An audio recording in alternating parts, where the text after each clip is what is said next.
కార్తిక్ గారు, I can understand your pain sir. కానీ ఆ డీటెయిల్స్ మీకు ఇవ్వలేను సార్. సారీ సార్, సర్జరీ అయ్యి చాలా కాలమైంది కదా, అంత గుర్తు రావట్లేదు.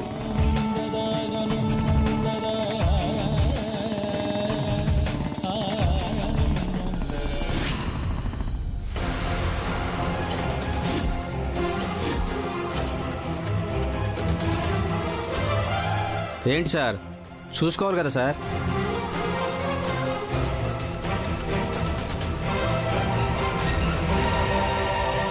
సారీ.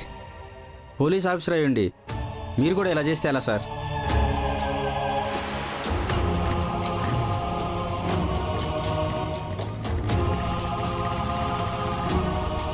రాధిక, ఇన్నాళ్ళు నీ భర్తలా వెతికాను, దొరకలేదు. ఇకపై డిఎస్పీ కార్తిక్ కృష్ణలా వెతుకుతాను. ఎక్కడున్నా నిన్ను వెతికి పట్టుకుంటాను. నమస్కారం సార్, రండి కూర్చోండి. ఏంటి డాక్టర్, బాగా బిజీగా ఉన్నట్టున్నారు? అదేం లేదు sir, just medical bills check చేస్తూ ఉన్నానంతే. మీరేంటి సార్ ఇలా వచ్చారు? ఈ స్కూల్ మాదే కదా, ఎలా నడుస్తుందో చెక్ చేసుకునే బాధ్యత కూడా మాదే కదా. స్కూల్ బాగా రన్ అవుతుంది సార్. ఆ ముక్క చెప్పాల్సింది నేను. సరేగాని, ఇంతకుముందు ఇక్కడ ఆవిడెవరో రుక్మిణి అనే అమ్మాయి వర్క్ చేసేది కదా. ఇప్పుడు తను ఇక్కడ వర్క్ చేయడం లేదు సార్. రీసెంట్గానే తనకు పెళ్ళయింది, అందుకనే మానేసింది. పెళ్ళైంది కాబట్టి వెళ్ళిందా, లేకపోతే పెళ్ళైనట్టు నటించడానికి వెళ్ళిందా? సార్ సర్లే, ఆ గోల నాకెందుకులే గాని, ఆ అమ్మాయిని మళ్ళీ స్కూల్కి పిలిపించు. దేనికి సార్? పెళ్లి చేసుకోవడానికి. లేకపోతే ఏంటి డాక్టర్, ఒక టీచర్ని స్కూల్కి ఎందుకు పిలిపిస్తారు? పాఠాలు చెప్పడానికి. ఆ అమ్మాయి చదువు బాగా చెప్తుందని నా సర్వేలో తేలింది. అలాంటి వాళ్ళు మన స్కూల్లో ఉండడం బాగా అవసరం. పిలిపించు పిలిపించు. ఇప్పుడున్న టీచర్స్ అంతా మంచి వాళ్లే కదా సార్. పైగా ఇప్పుడు మనకి రుక్మిణి అవసరం కూడా లేదు. చూడు డాక్టర్, ఈ స్కూల్ మాది, మీరు పనిచేసే హాస్పిటల్ మాది. మా సంస్థలో ఎవరు పని చేయాలి, ఎవరు పని చేయకూడదని నిర్ణయించేది మేము, మీరు కాదు. ఆ అమ్మాయి జాయిన్ అయ్యేటప్పుడు అగ్రిమెంట్ రాయించారా? రాయించాం సార్. మరి అది పూర్తవ్వకుండా వెళ్ళడం తప్పే కదా? అవును, తప్పే సార్. స్టూడెంట్స్ తప్పు చేస్తే టీచర్ దండించాలి, మరి టీచర్ తప్పు చేస్తే నాలాంటి చైర్మన్ దండించాలి. సార్. వెళ్ళి ఆ అగ్రిమెంట్ పేపర్స్ తీసుకునిరా. Okay sir.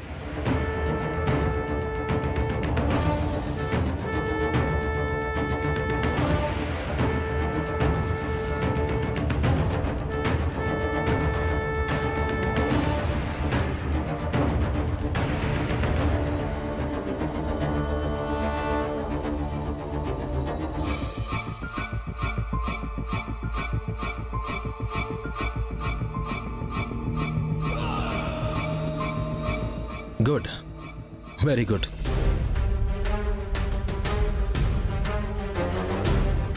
భగవంతుడా, ఈ సైకోగాడి బారి నుండి ఆ అమ్మాయిని నువ్వే కాపాడాలి.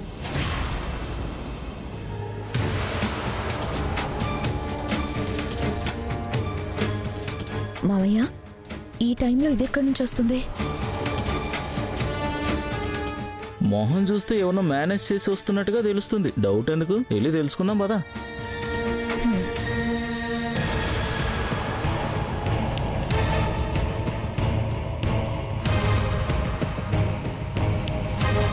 ఏయ్ దొంగ పల్లవి, ఎక్కడి నుంచి వస్తున్నావు? బయట నుంచి వదినా. అది తెలుస్తూనే ఉంది, అదే ఎక్కడి నుంచా అని. నా ఫ్రెండ్ని కలవడానికి వెళ్ళాను. ఫ్రెండ్ అంటే ఆడా మగా? ఆ విషయం తెలుసుకుని ఏం చేస్తారు?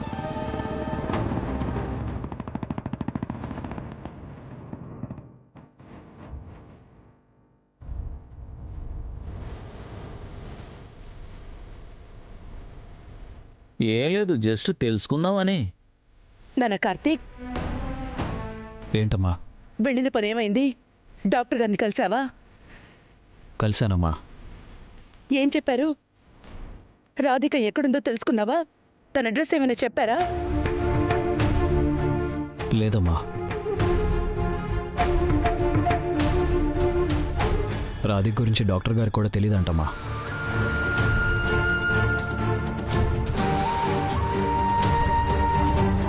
తను ఎక్కడుందో తెలుసుకునే ప్రయత్నంలో నాకు హోప్స్ పెరుగుతున్నాయి, కానీ రిజల్ట్ కనిపించట్లేదు. రాధిక ఇప్పుడు ఎక్కడుందో, ఎప్పటికి నా దగ్గరికి వస్తుందో ఏం అర్థం కావట్లేదు. బాధపడకండి, మీ ప్రేమ చాలా గొప్పది. రాధిక ఖచ్చితంగా ఇంటికి తిరిగి వచ్చేస్తుంది. నిజంగా వచ్చేస్తుందా? తప్పకుండా వస్తుంది. ప్రామిస్?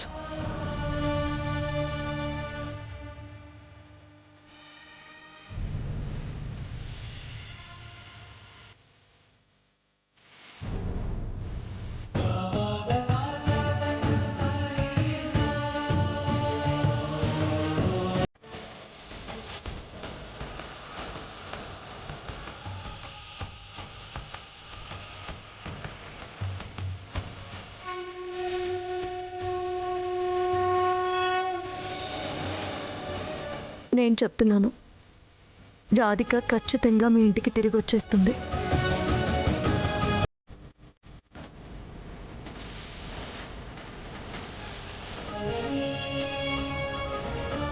వస్తుంది.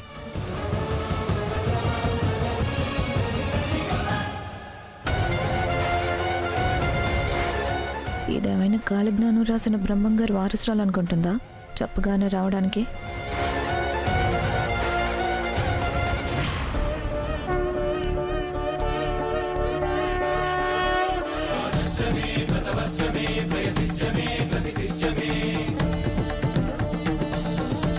హర హర మహాదేవ శంభో శంకర.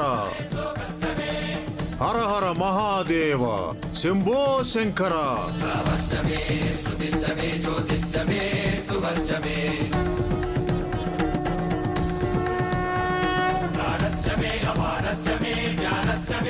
హర హర మహాదేవ శంభో శంకర.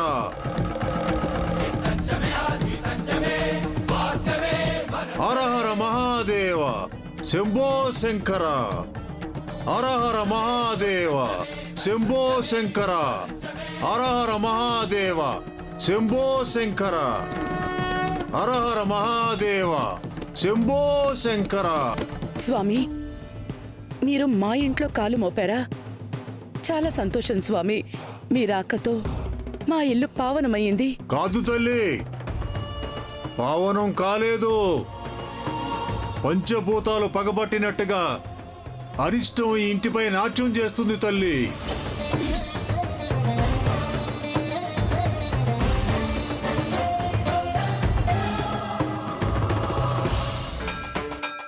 కాలం కాలనాగులా మారి నీ కొడుకును కాటైపోతుంది తల్లి.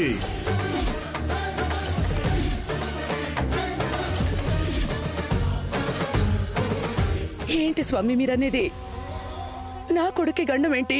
అవును తల్లి, మీ వంశం చేసిన నిర్లక్ష్యమే పగబట్టి మీ ఇంటి వారసుని బలి కోరుతుంది.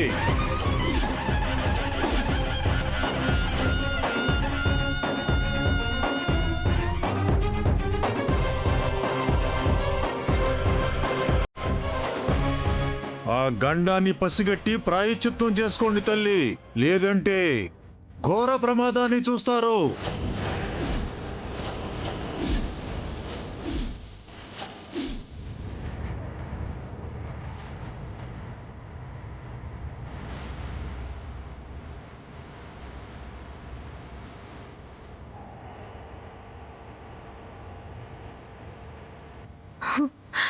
స్వామి, నా భర్తకేం కాకూడదు. ఆ గండం ఏంటో నాకు చెప్పండి, దానికి ప్రాయశ్చిత్తం ఏంటో చెప్పండి. సొంత పెళ్ళాం కూడా ఇంత ఓవర్ చేయదు.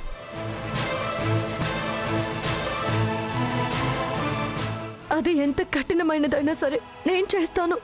చెప్పండి స్వామి, ఏం చేయాలి? నువ్వేంటే చేసేది?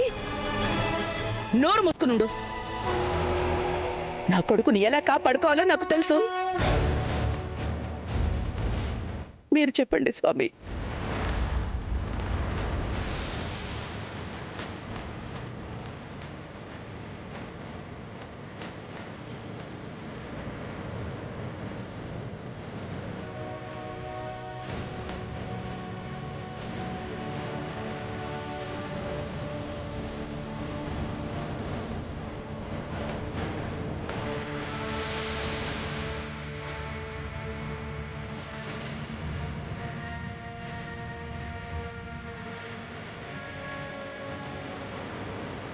అమ్మా, ఒక మగాడికి జన్మనిచ్చేది అమ్మే అయినా ఆ మగాడి ఆయుష్ను పెంచేది, ఏ శక్తి దరిచేరకుండా ఆపేది ఆ ఆలిమెడలో ఉండే తాళి మాత్రమే తల్లి.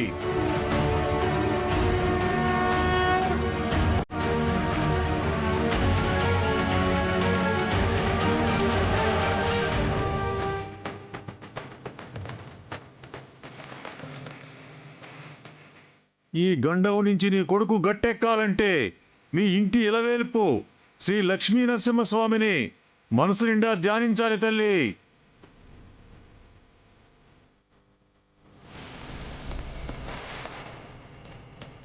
నీ వంశానికే సొంతమైన కొన్ని ఆచారాలు, స్వామికి చేయవలసిన సేవలు నిర్లక్ష్యంతో పక్కన పెట్టారు.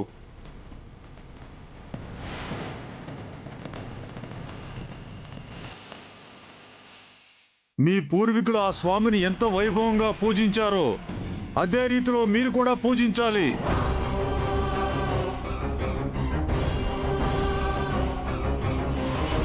నీ కొడుకు సతీ సమేతంగా స్వామివారికి ఆరాధన చేయాలి తల్లి.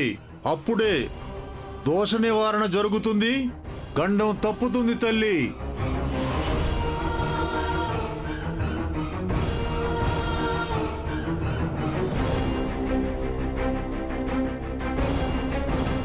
మీరు చెప్పేది నిజమే స్వామి. నా కోడలు. నీ సందేహం నాకు అర్థమైంది తల్లి. కోడలి స్థానంలో ఉన్న అమ్మాయి చేత పూజ జరిపించండి. మిగతాది ఆ భగవంతుడే చూసుకుంటాడు.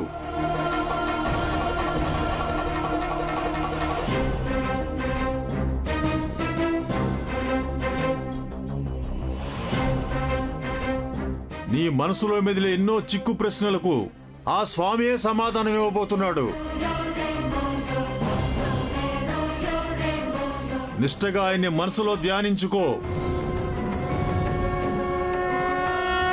ఒక్క విషయం గుర్తుపెట్టుకోండి, ఈ పూజ మొదలుపెట్టిన దగ్గర నుంచి పూర్తి జరిగే వరకు అడుగడుగునా గండాలు ఏర్పడే అవకాశాలున్నాయి.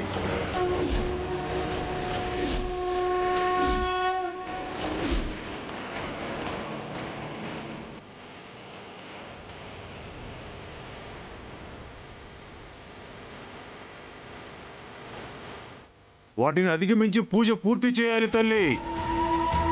పూజ మొదలుపెట్టి మధ్యలో ఆపితే ఆ తరువాత ఈ కుటుంబాన్ని ఎవ్వరూ రక్షించలేరు.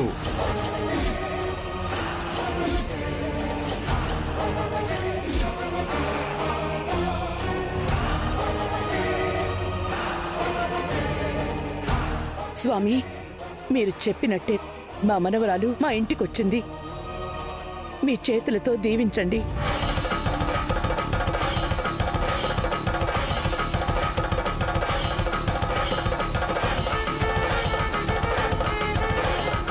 సత్యానికి అసత్యానికి అక్షరమే తేడా.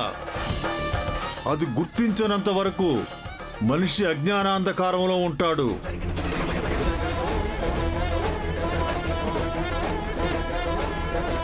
దీర్ఘాయుష్మాన్ భవ. హరహర మహాదేవ శంభో శంకర. హరహర మహాదేవ శంభో శంకర.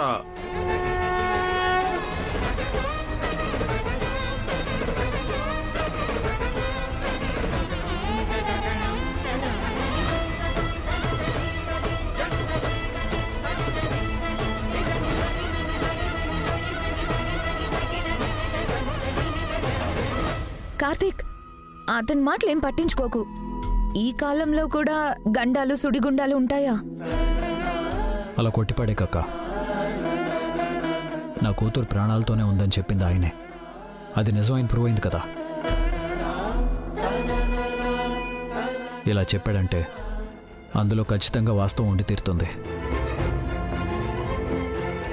అమ్మా, స్వామి చెప్పినట్టుగా నరసింహస్వామి పూజకి ఏర్పాట్లు చేయించు. అలాగే నాన్నా. పదండమ్మా.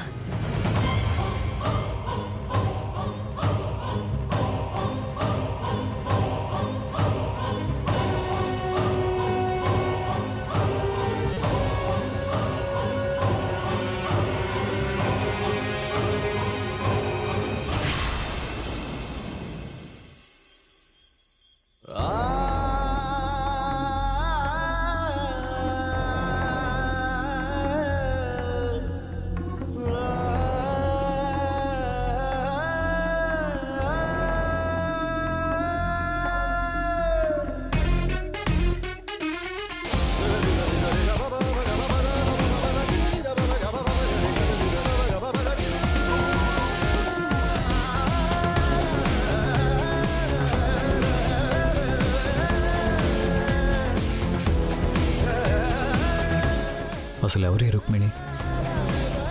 ఎందుకని నేను తనకి అట్రాక్ట్ అవుతున్నాను? ఎందుకని తన మీద అభిమానం పెంచుకుంటున్నాను? తను పల్లవి రూపంలో ఉందనా, లేదా నా భార్యలా నటిస్తుందనా? చచా, ఆ రీజన్ కాదు. మరెందుకు తన్ని చూడగానే నన్ను నేను మర్చిపోతున్నాను? అసలు ఎవరు తను?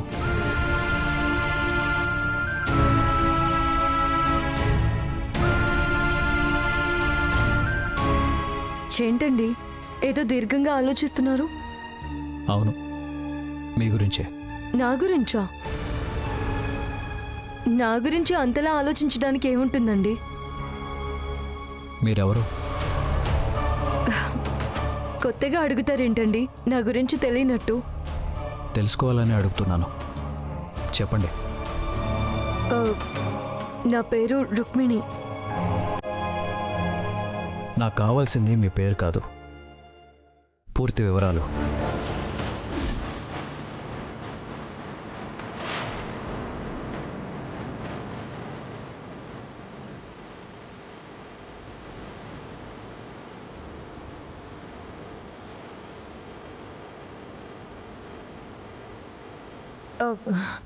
ఇప్పుడు ఈ విషయాలన్నీ ఎందుకండి? ఉదయం మాట్లాడుకుందాం. ఇప్పుడు మాట్లాడుకుంటే ఉదయం వరకు వెయిట్ చేయాల్సిన అవసరం ఉండదు కదా. పెద్దగా టైం కూడా అవ్వలేదు.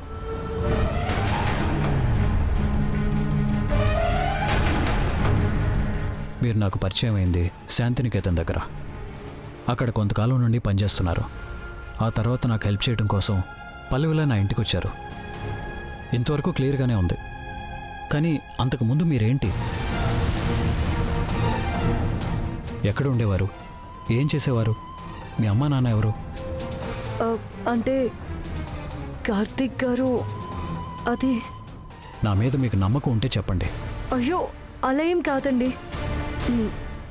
నాదే మీరు ఊహించుకునేంత గొప్ప కథ కాదు. మంచివో చెడ్డవో మనకంటూ కొన్ని జ్ఞాపకాలు ఉంటాయి, ఓ కథ ఉంటుంది. ఇన్నాళ్ళు నేను అడగలేదు, మీరు చెప్పలేదు. కానీ ఇప్పుడు చెప్పి తీరాలి. చెప్పండి.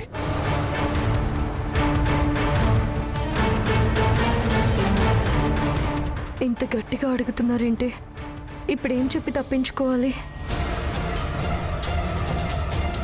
రుక్మిణి గారు, చెప్పండి, మీ గతం ఏంటి?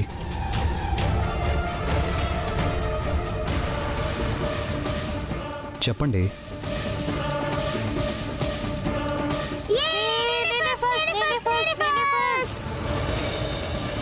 అమ్మా, నువ్వు కథలు బాగా చెప్తావంట కదా?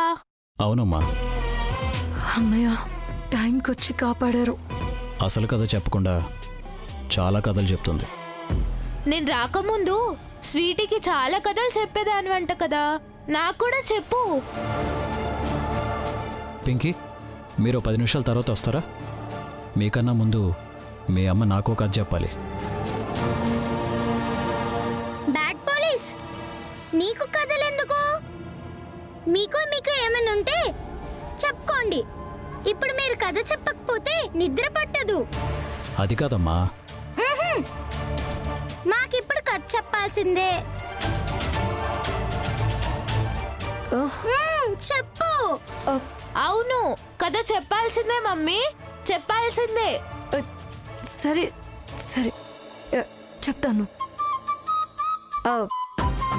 అనగనగా ఒక రాజు ఉండేవాడు. అతనికి 7 కొడుకులు. 7 కొడుకులు అబ్బా, ఇది నా చిన్నప్పటి నుంచి వింటున్నా. వేరే ఏదన్నా చెప్పు ఫ్రెండ్. పోనీ దయ్యం కథ చెప్పనా? అమ్మో, దెయ్యం కథనా? మాకు భయమేస్తుంది.